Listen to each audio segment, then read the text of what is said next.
Hyundai, Jeanlin Automobile à Échirolles vous présente Grand Air.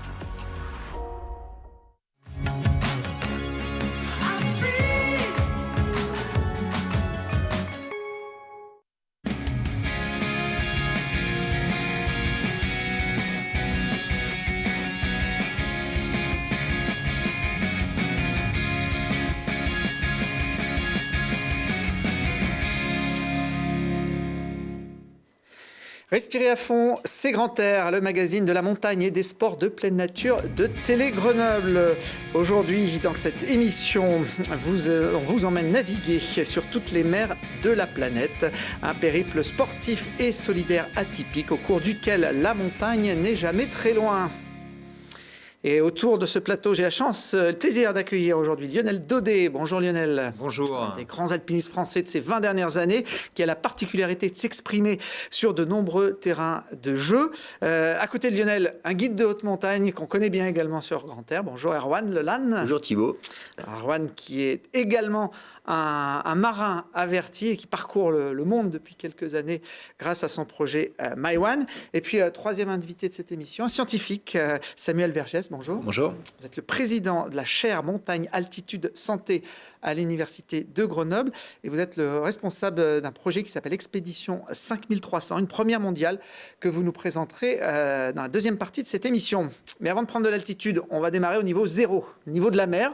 En général, les montagnards ne fréquentent pas trop cette altitude, mais ce n'est pas le cas des deux alpinistes que j'ai à mes côtés. Vous êtes des montagnards marins ou marins montagnards, je ne sais pas le qualificatif qui s'applique le plus dans vos deux cas de figure.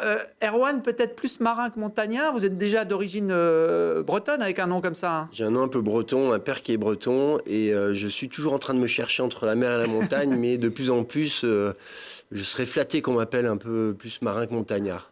Bon, alors vous serez le marin montagnard de cette émission. Et Lionel, le montagnard marin, parce que vous avez fait vos gammes en haute montagne dans des parois très difficiles, notamment dans les années 90. Vous étiez une des figures de l'alpinisme extrême. Peut-être, je ne sais pas, mais en tout cas, c'est vrai qu'à l'heure actuelle, j'aime croiser les différents mondes de l'aventure et c'est vrai que celui de la mer m'attire tout particulièrement. Et j'ai eu la chance déjà de partir avec Erwan et puis aussi beaucoup avec Isabelle Autissier, puisqu'on a déjà fait 4 expéditions en commun. Isabelle Autissier, c'est la première femme à avoir réalisé le tour du monde en solitaire à la voile. Oui, elle a un palmarès qui est absolument éblouissant et c'est vraiment une grande femme marin et une référence dans le monde maritime. Et c'est vrai qu'après 15 ans de course large, Isabelle s'est tournée vers des projets qui peuvent être scientifiques, qui peuvent être sportifs. Sur son bateau Ada 2, elle transporte à de nombreuses reprises des alpinistes sur des coins perdus de la planète. Elle grimpe aussi ou... Alors parfois on l'emmène, c'est quelqu'un qui aime beaucoup crapahuter. Alors c'est vrai que souvent le bateau ne peut pas être abandonné dans un endroit parce que les conditions sont trop précaires, mais par contre on essaye toujours, et c'est important pour nous, à chaque fin d'expédition de trouver un temps de partage avec les marins, que ce soit un peu de ski de randonnée, que ce soit un peu de trekking engagé au Groenland ou des choses comme ça, quoi. Alors Erwan, vous n'avez pas encore l'expérience d'Isabelle Autissier, mais ça commence à venir, notamment depuis quelques années, puisque vous êtes lancé dans une expé au long cours sur 5 ans. Ça a démarré, je crois, en 2014. Ça a démarré, on est parti d'ailleurs avec Lionel de la Bervrac le 8 février 2015. Et c'était prévu sur 4 ans. Aujourd'hui, on est plus autour de 6 ans quand même, parce qu'on s'aperçoit que la Terre est grande, que les navigations sont compliquées et qu'il y a plein de choses à faire, à découvrir, à voir, et des sujets à traiter aussi. Vous étiez parti pour un tour du monde de plus de 60 000 km. Oui. Ouais, c'est un grand tour des Amériques au final. Je ne voulais pas passer par un endroit qui a été aménagé par l'homme. Et c'est pour ça qu'on a commencé par aller vers le nord. Je voulais aller en Arctique, en Antarctique et en Polynésie. Sans passer par Panama, du coup. Donc, la route logique est le passage du Nord-Ouest, Bering, Kamchatka, toute la descente du Pacifique. J'ai rajouté une année à ce niveau-là pour aller jusqu'en Tasmanie, au sud de l'Australie, et grimper ces falaises de basalte au-dessus de la mer, puis Nouvelle-Zélande et Polynésie, où on va après continuer C'est le projet d'une vie, MyOne ? Je sais pas, j'essaye de ne pas trop penser à la suite et je suis parti un petit peu dans cet état d'esprit en me disant part et tu verras bien s'il arrive les opportunités, ça vient et puis elles vont être certainement très présentes et c'est le cas. Parce qu'on le voit sur ces images, notamment avec ces paires de skis plantées sur une plage de sable fin. Le projet, c'est pas que de la navigation, il y avait une dimension sportive, de partage tout au long du périple. Complètement, en fait, on se sert du bateau Maewan comme un moyen de transport pour aller dans les endroits les plus reculés, inaccessibles ou difficilement accessibles par la terre. Et c'est une exploration, en fait, avec cet outil qu'est le bateau, qu'on partage avec un équipage avec lequel on monte un projet d'expédition tout au long du parcours. Et donc, les gens changent. Aujourd'hui, il y a plus de 80 sportifs talentueux qui sont passés sur le bateau. Et à chaque petite étape, on a des surprises autant sportives, humaines, découvertes absolument incroyables de gens, de lieux, de climats. Je m'aperçois que ce voyage, au final, il m'apporte une connaissance incroyable de savoir-faire sur le climat, l'environnement, sur la planète dans son ensemble. Et puis on se rend compte en voyant les images que la montagne, voire même la haute montagne, n'est jamais très éloignée des côtes, de la mer. Non, il y a plein de lieux où, en fait, avec le bateau, on peut accéder à des territoires très alpins. Que ce soit vertical ou horizontal, la montagne et la mer, c'est deux milieux finalement où il y a pas mal de passerelles, Lionel. Oui, il y a évidemment énormément de points communs. Je dirais qu'évidemment, le milieu de la mer n'est pas celui de la montagne, mais je crois qu'au final, qu'est-ce qui se dégage derrière? Ce sont des valeurs qui sont communes. C'est déjà un toucher de vie qui est commun aux marins et aux alpinistes, et après, c'est des valeurs sur lesquelles on se retrouve, des valeurs de respect de l'environnement, des valeurs de respect de l'autre, de confiance en l'autre, de fraternité, d'amitié, et au final, on ne sait plus si on parle d'une cordée ou d'un équipage. Alors, vous avez été un des premiers équipiers d'Erwan sur la première partie de ce tour du monde. Je crois qu'ensemble, vous êtes allés grimper. Vous êtes tous les deux des grimpeurs de cascades de glace à la base, et vous êtes retrouvés sur cet univers.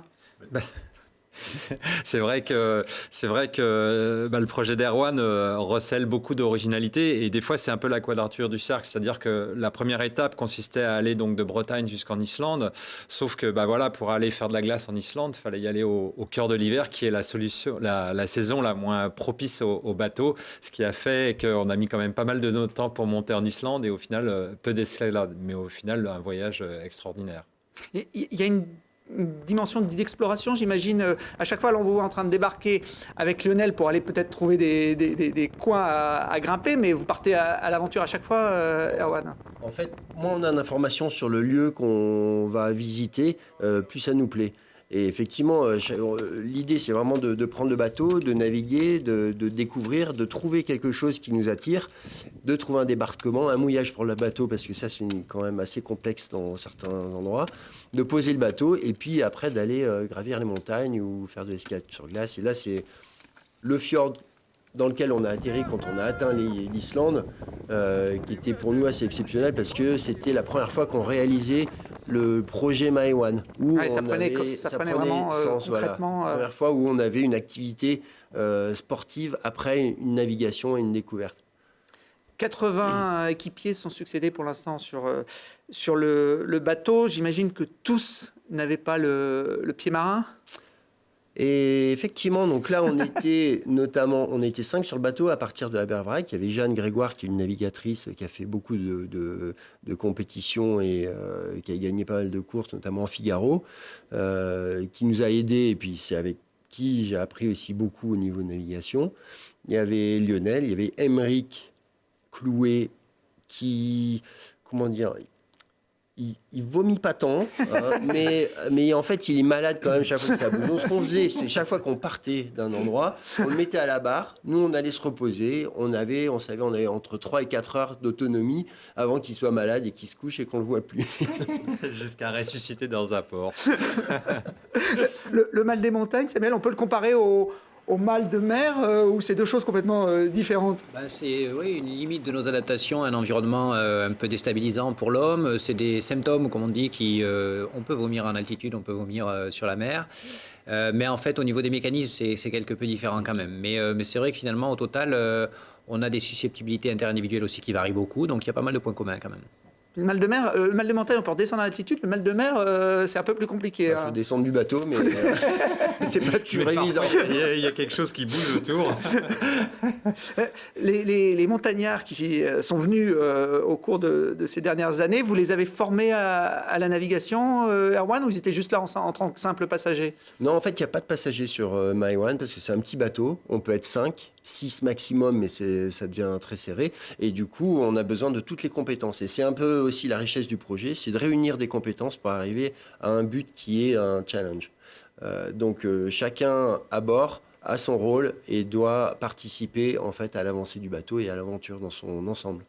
Ça vous est arrivé de vous retrouver en solo parce que les compagnons étaient repartis et qu'il fallait poursuivre l'aventure? Alors, ça m'est pas arrivé comme ça, mais moi, dans mon idée d'apprentissage de la navigation, j'avais envie de faire des passages en solitaire. Et le premier passage que j'ai fait, c'est entre le Japon et les îles Salomon, pendant 1 mois et demi, où je me suis arrêté 2 fois dans les îles. Et je peux dire surtout la deuxième étape que j'ai fait en solitaire, c'est entre la Nouvelle-Zélande récemment, là j'en reviens juste, et la Polynésie, où j'ai mis 30 jours de navigation, mais ce qui s'est passé, c'est qu'au milieu de cette navigation, il y a mon pilote automatique qui a cassé, et je me suis retrouvé 20 jours à la barre du bateau, sans aide en fait, parce que le pilote, c'est quand même notre compagnon sur lequel on compte tout le temps quand on jour navigue. et nuit. Donc là, il n'était plus là, et je me suis retrouvé un petit peu tout seul au milieu de l'océan, sans aucune île autour. Voilà. Donc ça a été un peu long et dur, mais très très enrichissant pour le coup. Lionel, c'est plus facile de passer du montagnard au marin ou du marin au montagnard? C'est plus facile de passer du montagnard au marin parce que je dirais que déjà quand on va sur les expés mer montagne, il y a une phase d'apprentissage qui est plus simple. La montagne, quand elle est pratiquée à haut niveau, demande quand même beaucoup de technicité et beaucoup de choses. Donc c'est vrai qu'on voit plus souvent des marins qui deviennent des montagnards qui deviennent marins que l'inverse. Oui. Alors il y a parmi les différentes mers où Maïwan a navigué, des terrains un peu plus compliqués que d'autres. Là, j'ai quelques images de navigation dans les mers polaires, au milieu des icebergs. Ça, c'est pas simple. Voilà, là on était dans le passage du Nord-Ouest, et en fait c'est donc le pack de glace. Donc, il y a 2 différentes glaces qui flottent. Il y a les icebergs qui sont les glaciers qui tombent dans l'eau puis qui font des grosses masses de glace. Et puis il y a la glace comme ça, c'est des plaques qui gèlent l'hiver et qui dégèlent un petit peu l'été. Et là, dans le passage du Nord-Ouest, nous, on a forcé quand même pas mal pour avancer. Et on voit un petit peu ce qui se passe quand on est obligé de pousser la glace, de casser un morceau. Et c'est assez incroyable parce que c'est vraiment, avec les courants et les vents, c'est un espèce de labyrinthe mouvant. Donc en fait, on rentre dans un endroit, mais quand on se retourne, c'est complètement différent. Fermé. Donc, c'est fermé ou différent. Donc il n'y a pas une route de repli qu'on connaît. Ça change en permanence. On s'en rend bien compte d'ailleurs sur cette vue aérienne. Trouve ton chemin pour ressortir. Donc souvent on met quelqu'un dans la mâture pour voir un peu au loin les zones d'eau libre et puis on navigue comme ça. On avance à 1,5 à l'heure, je pense, à peu près en moyenne. Mais c'est très excitant quelque part. On a vu un autre point commun entre le montagnard et le marin, c'est le piolet. Finalement, il sert aussi pour naviguer. Ça paraît surprenant, mais ça peut être un outil. Autre point commun dans ces deux milieux, c'est les aléas climatiques et notamment les tempêtes. En partant pendant de longs mois, forcément, on ne peut pas y échapper. C'est des moments aussi flippants que quand on en rencontre en montagne, Erwan? Ça me fait penser que tout à l'heure, j'ai oublié au départ, il y avait Guillaume Vallot avec nous aussi. Ah oui, photographe et alpiniste aussi. Voilà, exactement. Et enfin, vas-y, Lionel. Oui, en fait, les tempêtes peuvent être très importantes et très impressionnantes sur un bateau parce que là, justement, on se sent vraiment tout petit et là, on voit des images sur la traversée vers l'Islande.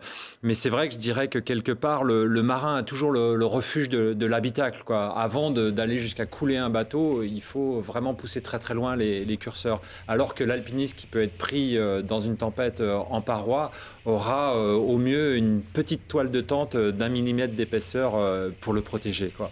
Et alors vous voilà, sur ces images, vous êtes en jaune en train d'essayer de d'affaler une voile, parce que le vent est en train de forcir et justement c'est aussi là qu'on voit les limites de la technologie, c'est-à-dire que les gribes qui sont donc ces grilles avec les cartes de vent qui nous avaient été envoyées et qu'on reçoit par communication satellitaire n'avaient pas du tout prévu un grain qui est allé vraiment s'amplifiant, et c'est vrai que ça a été un moment où on a pris vraiment des vents très forts, pas loin de 60 nœuds. 65 nœuds. 65 nœuds, ce qui est quand même déjà très important pour un petit bateau comme Maïwan. Je crois que d'ailleurs vous allez finir dans la cabine pour vous réfugier, puisqu'il n'y a pas d'autre solution. Là, en fait, petit à petit, on réduit la voile. Là, on est en train d'enlever la grand voile pour laisser que la trinquette qui avait déjà un riz, donc réduite devant.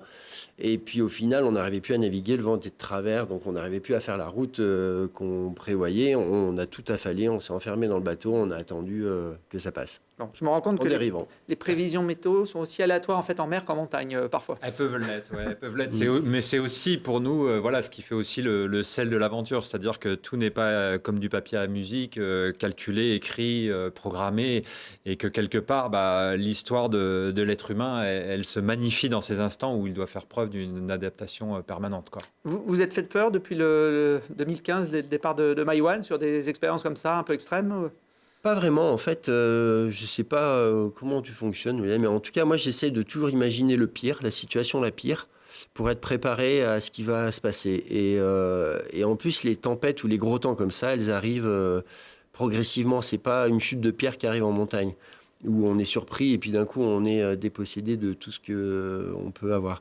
Donc, j'ai pas eu de grosses frayeurs. Il y en a une, parce qu'à un moment, on a tapé un glaçon qu'on n'avait pas vu, qui était un espèce d'iceberg transparent dans la tempête, on ne l'a pas vu, qui a heurté le bateau et qui a créé une fissure sous la coque.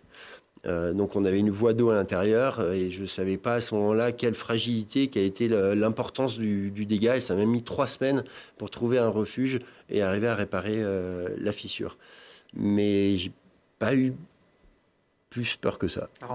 Puis si je peux ajouter, c'est vrai qu'il y avait un mot d'Isabelle qui disait toujours que la mer fait mal avant de faire peur, parce que c'est vrai que c'est impressionnant, par exemple, quand le bateau commence à se coucher sous l'effet du vent, mais la montagne fait souvent mal avant de faire peur, quoi.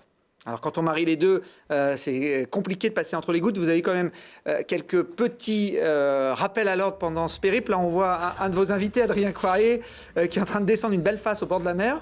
Mais ça ne va pas se passer comme prévu. C'est un volcan des îles Kouril, donc un endroit absolument exceptionnel. On est les premiers à pouvoir mettre les pieds là-dessus. Il n'a pas fait suffisamment attention et il s'est laissé embarquer par cette coulée qu'il a complètement catapulté sur cette bosse. Et en fait, quand nous on l'a vu, parce qu'on le regardait tous, on était en train de filmer aussi, on l'a vu atterrir sur un rocher. Donc là, on s'est tous dit... Bon, Adrien, on ne sait pas ce qu'il va en rester. Honnêtement, on a eu très très peur pour le coup là. Et en fait, il a atterri dans la neige, il s'est cassé le péroné et mangé toute la lèvre, mais c'était pas si dramatique que ça. Et puis dans ces endroits, il n'y a pas le PGHM, donc on soigne à distance. C'est aussi le système de ce genre d'expé. Ça, on a l'avantage d'avoir un partenariat avec Docever qui nous suit en continu, qui à bord nous a doté d'une pharmacie très complète et on a une assistance 24 heures sur 24 avec eux. Donc chaque fois qu'il nous arrive quelque chose, on les appelle. Et là, il y a tout un process qui se met en marche et qui est vraiment très confortable pour nous. On voit effectivement la lèvre d'Adrien. Voilà, alors moi je voulais lui faire des points de suture parce que je m'étais entraîné avant le départ sur des cuisses de poulet. Et donc, Adrien a absolument refusé que je... Étonnant. Je n'ai pas compris. Et moi, j'ai besoin d'un cobaye. Mais... Alors, au-delà de ces péripéties qui font partie d'un périple comme celui-là, il y a aussi des belles rencontres. Ça sont des images qu'on n'a pas forcément l'habitude de voir. Une famille d'ours blancs qui a croisé votre chemin. Donc là, on était sur les côtes de la terre de Baffin. Et puis en naviguant, c'est Jeanne qui a repéré en premier une espèce de tache un peu plus jaune sur les icebergs et c'est comme ça qu'on les repère parce qu'ils sont un peu plus foncés que le blanc de la glace. Et du coup, j'ai fait décoller le drone pour aller voir et c'était effectivement une mère avec ses 2 petits. Quand elle a vu le bateau, ils se sont un peu éloignés en fait, ils nous voient d'assez loin et puis ils sont allés sur un autre iceberg. Donc on a pu les suivre au drone sans les inquiéter plus que ça. Vous avez déjà croisé des ours polaires, Lionel? Non, j'ai pas eu cette chance parce que j'estime que pour moi, les voir du bateau, c'est une chance. Après, évidemment, c'est un animal qui reste dangereux pour l'homme, mais je crois que ça fait partie de l'enchantement du monde, c'est-à-dire cette biodiversité qui est encore présente dans le Grand Nord et qui, malheureusement, dans nos contrées, tend à disparaître. Je crois que ça recrée et ça réveille, en tout cas, le lien que l'homme devrait conserver avec son environnement et la nature. Alors vous avez le droit à la rencontre avec des baleines. On vous voit là en kayak.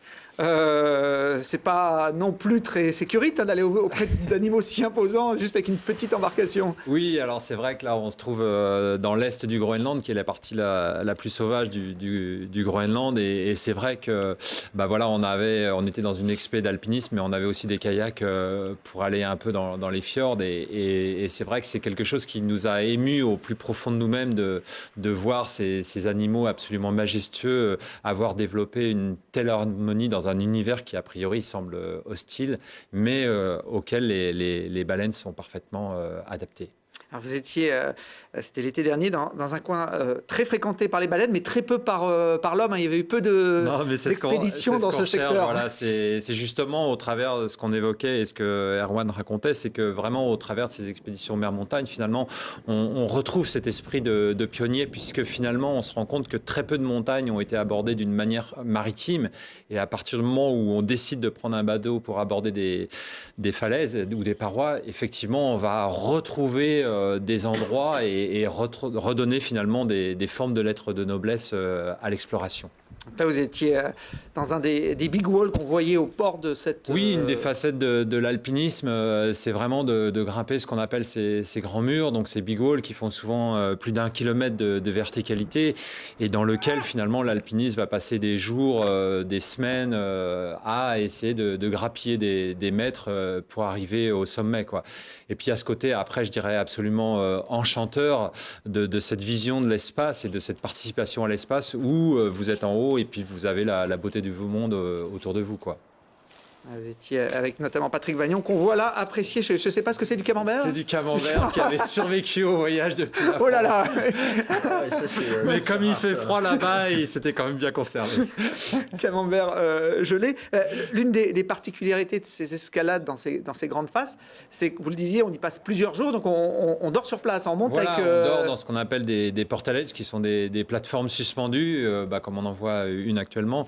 Et c'est vrai que il y a une espèce d'habitude qui se crée et puis je dirais une accoutumance au vide et puis finalement ce regard qui part très loin à l'infini et partant à l'infini revient vers vous et revient chargé aussi d'une émotion, d'une force, d'une énergie parce que on a le sentiment que c'est complètement inutile de grimper ces parois mais en fait on se rend compte qu'au plus profond de nous-mêmes on grappille du bonheur, on grappille de la joie et puis qu'une fois qu'on revient en France, qu'on revient dans les vallées, on ouvre notre besace. On voit que c'est vachement beau ce qu'il y a à l'intérieur et puis du coup on essaie de le faire partager. Je ne sais pas si Lionel faisait le ménage sur le bateau, si c'était un adepte de cette activité, mais quand il est en paroi, il aime que ça brille et tout ce qui peut traîner comme on le voit sur ces images, hop, ça dégage. Hein. Ouais, là c'est du gros nettoyage. C'est le nettoyage de printemps. L'aspirateur king size. Non mais c'est ça, Lionel, il est pareil sur le bateau, un coup il m'a enlevé le mât quand même. Parce que...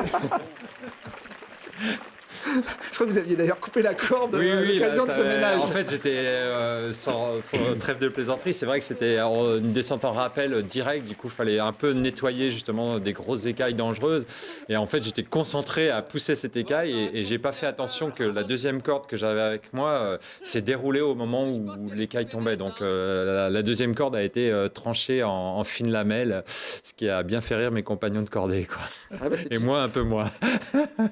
Alors, la contrainte, on va dire, de ce type d'escalade où on part pendant 15 jours en paroi avec beaucoup de matériel, c'est le poids des sacs. En général, il y a des dizaines et des dizaines de kilos à trimballer. Oui, c'est vrai que le poids des sacs, alors quand on est en paroi, ça va parce que on a des systèmes de hissage, de poulies très perfectionnés qui permettent de démultiplier les forces. Mais l'inconvénient, c'est quand on redescend de la paroi et que là, il faut faire la liaison entre le pied de la paroi et le bateau qui va venir nous rechercher dans quelques jours. Et là, on porte des menhirs absolument. Vous n'avez pas bu là, c'est uniquement le poids du sac là, on peut atteindre des poids fois qui vont au-delà de 50 kilos sur certains voyages, quoi. Donc là, notre âge nous est rendu et on se dit ah mais je sais pourquoi j'ai mal au dos quand on rentre en France. Bon, il y a des techniques que vos collègues d'expédition ont testées pour éviter d'avoir à porter le sac, mais ça peut parfois tourner au drame. Hein. Bah, c'est vrai que les alpinistes sont des grands gamins et qu'ils aiment jouer. Et là, on a essayé de jouer à un jeu de bowling. Voilà, on a essayé de jouer à un jeu de bowling où mes compagnons cordés se sont efforcés de faire en sorte que je sois la boule. Ça n'avait pas l'air de les inquiéter plus que ça, que le sac arrive à... Enfin, pas la boule, la quille. Bon, preuve que ça s'est passé dans un climat plutôt sympa, cette expo. Il y aura un film... Il y a des images qui ont été tournées. Après, on va sûrement faire un petit bout de film. On ne sait pas encore exactement. Mais c'est vrai que ce que j'ajouterais, c'est que ces expéditions sont quand même des moments un peu hors du temps, des moments où, justement, on se retrouve avec des amis et quelque part, on a le sens du mot vivre qui prend toute sa splendeur, quoi. Alors, vous êtes parrain d'une autre expé, Lionel, expé 5300, dont Samuel Vergès est le responsable. Une expé qui, on va dire, est une première mondiale, hein, Samuel. Oui, une expédition, alors nous, plus scientifique et humanitaire, entre guillemets. Il s'agit en fait de caractériser, de phénotyper, comme on dit dans nos mots, une population qui est la population la plus haute au monde, en fait. L'habitat permanent à plus de 5000 mètres d'altitude. Au Pérou, dans la ville de la Rinconada. Et donc, on va être les premiers, de fait, à voir comment l'organisme humain a pu s'adapter au cours des générations à une vie permanente avec tout simplement moitié moins d'oxygène qu'au niveau de la mer. Alors, on a quelques images de cette ville. Pourquoi les hommes ont créé une ville aussi haute ? Alors de fait, malgré que les Péruviens soient très très adaptés à l'altitude, s'ils pouvaient, ils habiteraient à plus basse altitude. Mais là, il se trouve qu'il y a une mine d'or, donc une activité économique importante, attractive. Et donc aujourd'hui, dans cette ville de la Rinconada, il y a plus de 50 000 habitants qui vivent dans des conditions plus que difficiles et précaires. Mais c'est cette mine d'or qui les attire et en tire encore de plus en plus. Alors vous êtes déjà allé en reconnaissance sur les images d'Axel Pité que l'on voit là, il y a quelques mois pour voir un petit peu ce qui vous attendait. Là, vous allez partir pour 6 semaines avec toute une équipe de scientifiques, essentiellement d'ailleurs des scientifiques de la région grenobloise. Oui, tout à fait. Donc on a constitué une équipe multidisciplinaire puisque aller remonter un laboratoire en fait scientifique, médical sur place, c'est vraiment une organisation logistique complexe. Donc on va réunir plus de 15 chercheurs, scientifiques, médecins français, grenoblois essentiellement, mais aussi certains italiens et canadiens pour aller recréer une véritable laboratoire, mini-clinique, je dirais, sur place. Et puis pendant au total 6 semaines, on va donc tester des mineurs, des Péruviens, qui présentent ou pas ce que l'on appelle le mal chronique des montagnes, en fait, qui est un type de pathologie d'intolérance au manque d'oxygène en altitude. Et on va donc, dans cette population extrême, caractériser jusqu'à quel point ces habitants ont réussi à s'adapter à leur environnement, mais aussi pourquoi un certain nombre atteignent sans doute ces limites d'adaptation humaine et développent des maladies spécifiques. L'objet de ces études, de ces mesures, qu'est-ce que vous en attendez derrière ? Alors, au contact d'une population si fragile et d'un lieu aussi reculé, c'est vrai que notre objectif premier, c'est vraiment d'être en lien avec la population et de voir si on peut répondre à certains de leurs soucis de santé, puisqu'ils sont vraiment conscients d'être dans un environnement agressif. Et donc, on essaye de leur fournir un soutien médical autant que l'on peut. Ils sont vraiment demandeurs de cela, puisqu'aujourd'hui, ils n'ont à peu près aucune évaluation médicale. Donc, aider la population, voir comment en particulier aider ceux qui sont malades. Et puis, de manière plus locale, je dirais, en France et en Europe, c'est aussi fournir des éléments supplémentaires pour comprendre quelles sont nos capacités d'adaptation à l'altitude lorsque l'on part en trekking, faire de l'alpinisme ou pour des raisons professionnelles lorsque l'on monte en altitude. Et puis le troisième point, c'est vraiment dans le domaine de la santé. Nous, on est en fait une équipe de recherche de l'INSERM, de l'université, en lien avec tout le domaine médical, le CHU. Et il faut savoir qu'il y a un certain nombre de maladies respiratoires en particulier dans lesquelles les patients donc, souffrent aussi du manque d'oxygène. Non pas qu'ils soient en altitude, mais parce que leur poumon ne joue plus son rôle de diffuseur d'oxygène tiré dans l'organisme. Et c'est des patients qui souffrent du manque d'oxygène pendant des mois, des années. Et du coup, s'inspirer, je dirais, de comment les Péruviens tolèrent et jusqu'à quel point ils tolèrent le manque d'oxygène, c'est aussi nous fournir un éclairage médical sur un certain nombre de maladies pour l'évaluation et le traitement des malades.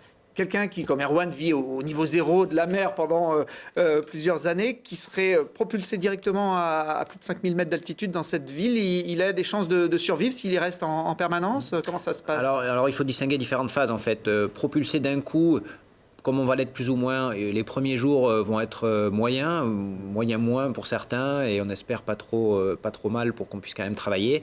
Mais globalement, c'est ce fameux mal aigu des montagnes. Lorsqu'on monte trop vite, trop haut, l'organisme, de façon aiguë, présente une intolérance. Et puis ensuite, au bout de quelques jours, il y a y compris des personnes, pas beaucoup, mais qui peuvent faire des 8000 sans oxygène. Donc l'organisme humain est capable, pour quelques jours, quelques semaines, à s'adapter au manque d'oxygène. Mais ensuite, il y a d'autres problèmes qui apparaissent lorsqu'on y reste longtemps, des mois, des années. Et typiquement, si nous étions amenés à vivre en permanence à 5000 mètres, sans le bagage génétique d'ancêtres adaptés à cet environnement-là, on aurait de gros problèmes supplémentaires à ceux qu'on aurait au tout début du séjour, mais ensuite on aurait vraiment un phénomène d'intolérance qui s'installerait. Donc globalement, non, on n'est pas capable de vivre en permanence à de telles altitudes. Ouais. Lionel, vous êtes déjà monté jusqu'à quelle altitude au cours de votre carrière? Pas très haut pour un alpiniste, à 6500 mètres, et je ne suis pas resté des mois non plus. Erwan? Moi, quasiment 7000, mais pareil, hein, c'est des incursions dans l'altitude.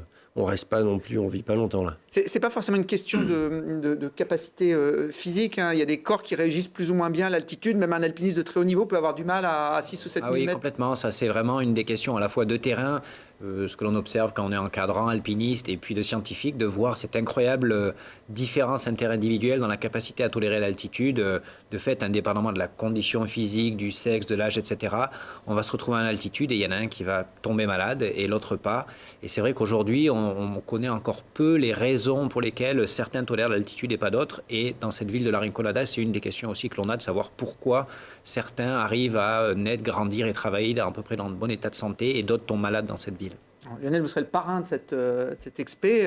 C'est des régions que vous connaissez, les hauts plateaux Oui, de la Cordillère des Andes? C'est des endroits que je connais bien. Alors, je ne connais pas la Rinconada en particulier, mais c'est vrai que j'ai été plusieurs fois au Pérou, j'ai été encore plus de fois en Bolivie, et c'est vrai que c'était pour moi quelque chose d'important de pouvoir, et puis d'être une vraie fierté en tout cas de parrainer cette expédition, un peu pour deux raisons.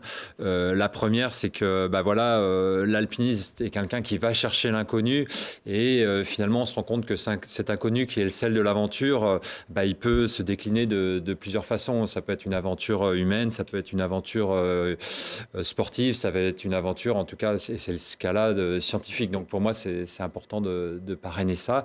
Et puis après c'est aussi la dimension, je dirais, au sens plus large, d'esprit de la montagne qui m'est cher, c'est-à-dire une notion de solidarité, une notion de, justement, comme l'explique Samuel, de ne pas être là uniquement pour faire une simple étude scientifique, mais de voir comment on peut aussi faire en sorte que ces gens vivent un peu mieux à 5300 mètres d'altitude. C'est pas la première fois, hein, Samuel, que vous étudiez les réactions du corps humain dans des situations extrêmes. Il y a quelques mois, vous aviez lancé une étude aussi originale à l'occasion du T4M, hein, l'Ultra Tour des 4 massifs, une course extrême en montagne. Qu'est-ce que vous cherchiez à faire sur cette expérimentation ? Alors voilà, on étudie l'organisme humain, disons, à ses limites en termes de capacité physique, d'adaptation. Et courir 165 km, courir 24-30 heures, on touche là quand même à des conditions relativement extrêmes pour l'organisme, mais dans lesquelles l'organisme est quand même capable de s'adapter. Et donc, comme on le voit sur ces images, on a profité d'un certain nombre de coureurs volontaires pour mesurer globalement leur état de fatigue et ensuite leur récupération dans les semaines suivantes à tout point de vue. Ici, par exemple, au niveau cardiaque, au niveau neuromusculaire. Neuro parce que dans ce type de performance, il y a un aspect cérébral qui est assez important. Il y a une fatigue, pas seulement musculaire, mais une fatigue du cerveau également qui apparaît. Il y a des modifications, bien sûr, de composition corporelle, etc., qui sont importantes. Il y a quelques ampoules, comme vous le voyez. Et donc, on a caractérisé tout ça et surtout la récupération sur différentes courses, plus ou moins longues, pour voir comment ces athlètes s'adaptent à ce type de stress et puis surtout comment ils en récupèrent. Et donc, c'est aussi une manière, là aussi, de montrer à quel point l'organisme est capable de s'adapter à un stress, récupérer d'une fatigue et aussi d'éclairer ensuite certaines maladies neuromusculaires ou autres au sein de notre CHU, par exemple. Vous déterminez aussi l'impact positif ou négatif de ce type d'effort sur le corps humain, parce qu'on se demande souvent des distances comme ça, est-ce que c'est bon pour la santé ? Oui, bien sûr. Donc, il y a aussi un enjeu de santé, de suivi, de médecine du sport, je dirais, de voir comment accompagner ces sportifs. quoi leur conseiller, comment les aider. De fait, il y a des questions de santé qui peuvent se poser. Malgré tout, on observe que lorsqu'un entraînement est bien conduit, lorsque la personne est accompagnée, lorsqu'elle pratique raisonnablement, c'est pas non plus des événements sportifs qui sortent de ce que peut faire l'organisme humain, mais ça mérite d'être accompagné, préparé, justement dosé, quoi. Comme souvent toute pratique sportive, la montagne et autres. Ouais, c'est 169 km et 11 000 mètres de dénivelé à enchaîner, l'UT4M, en courant, dans la mesure du possible. Il n'y aura pas d'édition en 2019. Elle a été annulée pour des problèmes d'organisation et de calendrier. Ça pose problème pour votre étude ou c'était un one-shot? Alors nous, on a d'autres données que l'on analyse au long cours. On a toutes les données de suivi des coureurs sur l'année par différents moyens, d'études aussi, des bases de données que l'on a. Donc on continue nos travaux via la Fondation Université Grenoble-Alpes sur cette thématique de l'ultra-trail. Donc non, nos travaux perdurent, mais on espère qu'on pourra remettre la main à la pâte avec l'UT4M 2020, on espère. Parce que Samuel, il est chercheur, mais il s'implique. Il a été 3e de l'UT4M en 2016, voilà. Un ancien champion de biathlon également, je crois, dans votre carrière. 169 km et 11 000 mètres, ça fait peur, sauf pour Lionel Daudet, hein, par rapport à votre d'autres tour d'il y a quelques années. C'est rien, ça, je Lionel. Je ne courais pas tous les jours quand même, quoi. C'était quoi les chiffres de ce Tour de France en suivant les frontières? Je crois que c'était plus de 500 000 mètres de dénivelé positif. C'était quelque chose de monstrueux. Donc, c'était un voyage aussi qui a duré quand même 15 mois, jour pour jour, à suivre les pourtours de la France, la frontière et le littoral, sans aucun moyen motorisé, donc à pied, en escalade, en bateau, en voilier, en parapente, etc., etc. Vous avez été le premier et le seul aujourd'hui à réaliser le Tour de France en suivant scrupuleusement la frontière. C'était un peu l'idée de revivre ou en tout cas d'essayer de redécouvrir l'aventure à sa porte et d'essayer de redéfricher des territoires. Et on se rend compte qu'évidemment le territoire européen a été énormément parcouru par l'être humain, mais que justement à partir du moment où on rentre dans une dimension imaginaire, justement la colonne vertébrale de l'alpinisme qui est d'ouvrir des voies, peut retrouver et prendre sens dans les Alpes, en France, en réinventant sa propre ligne. Et puis la mer et la montagne étaient mariées aussi dans ce projet, parce qu'il y a beaucoup de frontières maritimes. Oui, et puis il y a eu aussi de belles navigations, puisqu'il y a eu à la mi-décembre aller sur l'île d'Ouessant, qui était un des points cardinaux de ce Tour de la France un peu exact, où justement, avec des marins et un petit bateau très typé course, nous avons pu rallier l'île d'Ouessant à la voile pure, donc sans utiliser un gramme d'énergie fossile pour rejoindre au cœur de l'hiver la Bretagne. Donc ça peut aussi être sujet à des mers un peu houleuses et un peu de mal de mer. Erwan, la suite des aventures, le projet Maïwan n'est pas fini. Il reste encore au moins deux étapes, 2 saisons. Il reste 2 ans et demi, quasiment 3 ans. Aujourd'hui, le projet Maïwan, il s'installe, il prend plus de corps et on utilise notamment tout ce qu'on fait au niveau aventure sportif pour mettre en place des actions sociales, des actions environnementales tout au long du trajet. On s'en aperçoit en fait de tellement de choses tout au long du voyage, tellement d'apprentissage qu'on a envie de le partager. Et puis d'avoir aussi des actions, parce que quand on voit du plastique un petit peu partout, c'est un peu choquant. Et voilà. Donc, et la prochaine étape, donc le bateau, il est en Polynésie française aujourd'hui, dans les îles Marquises. Donc là, il n'y a plus besoin de piolet pour déglacer. Eh bien, détrompe-toi. Justement, Lionel devrait revenir au mois de mai pour aller grimper des tours de rochers qui sont à Wapo, dans une des îles Marquises. Et dernièrement, on y est passé. Là-bas, on a mis 3 jours pour accéder à une des tours, à tailler un chemin à la machette et au piolet dans les endroits raides de végétation, en fait. On les voit, ces tours. Ça vous inspire, ça, Lionel, aller à l'autre bout du monde pour grimper ce type de parois? Parce que voilà, ça participe pour moi de la démarche d'exploration et de découverte de l'univers vertical sous toutes ses facettes, quoi, que ce soit un univers glacé, que ce soit un univers rocheux, comme là on peut le voir aux îles Marquises. Et c'est vrai que j'avais déjà entendu parler de ces tours sur les îles Marquises. Et c'est vrai que comme j'ai pris un abonnement chez Erwan Leland, je vais utiliser ma carte d'abonnement pour retourner une deuxième fois sur ce magnifique projet, quoi. Bon, comme vous n'avez pas le mal de mer, c'est pas plus mal finalement. Moins qu'avant, mais... La navigation sera un petit peu plus facile qu'avant. En revanche, là, l'escalade est assez prometteuse parce qu'on a essayé, puisqu'on était dans ces îles Marquises avec Nathan Paulin et Anthony Newton pour aller mettre des highlines. Quand on a vu ces tours, on s'est dit, on va aller en mettre une ligne entre les 2 tours. Et on a passé tellement de temps et d'énergie à approcher les endroits, à commencer à grimper, qu'on s'est dit non mais là on n'est pas assez nombreux, on n'a pas assez de temps, on va pas y arriver aussi facilement que ce qu'on avait prévu du bas. Et c'est pour ça que là j'ai envie d'y retourner aussi pour aller sur les sommets de ces tours. Qui sont majestueuses. Eh ben, on suivra vos aventures dans les semaines et dans les mois qui viennent, pas sur place, mais à travers les images qu'on pourra récupérer. Merci à tous les trois. On termine cette émission avec notre JT de la montagne.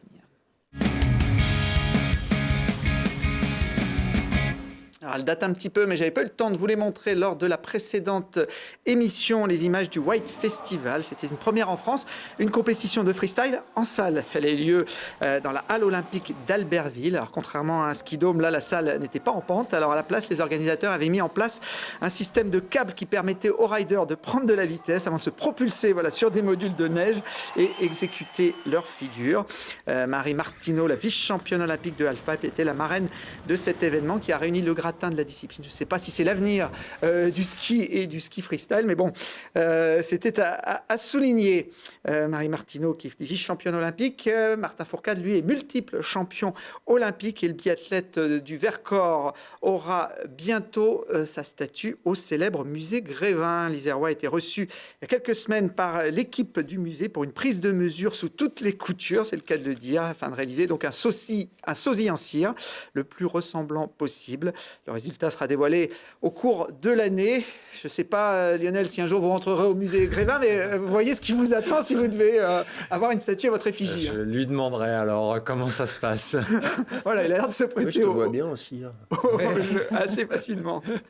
Un autre champion olympique qui aurait sa place au musée Grévin, c'est Franck Picard. Vous vous souvenez de son titre quelle année? Franck Picard, champion olympique de Super G.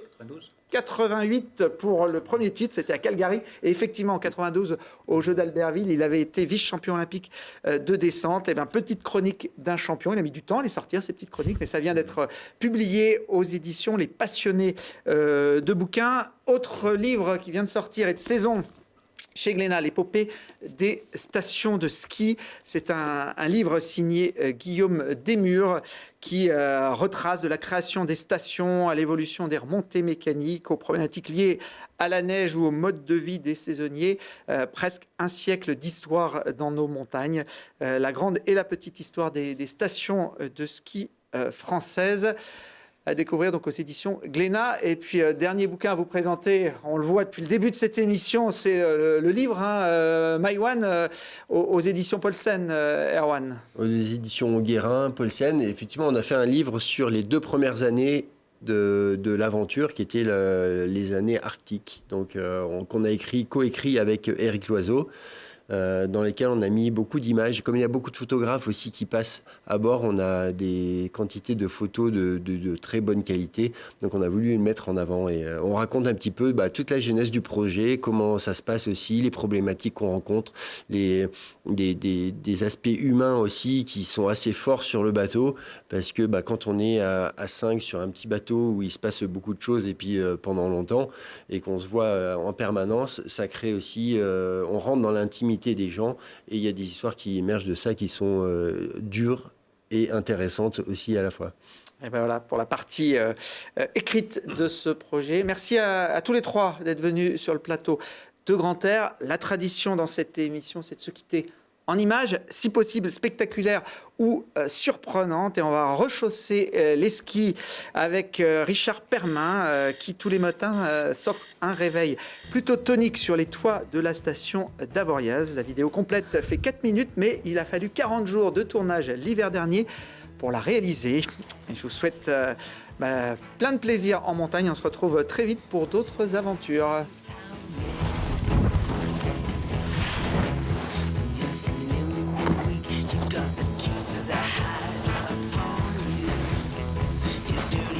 Hey.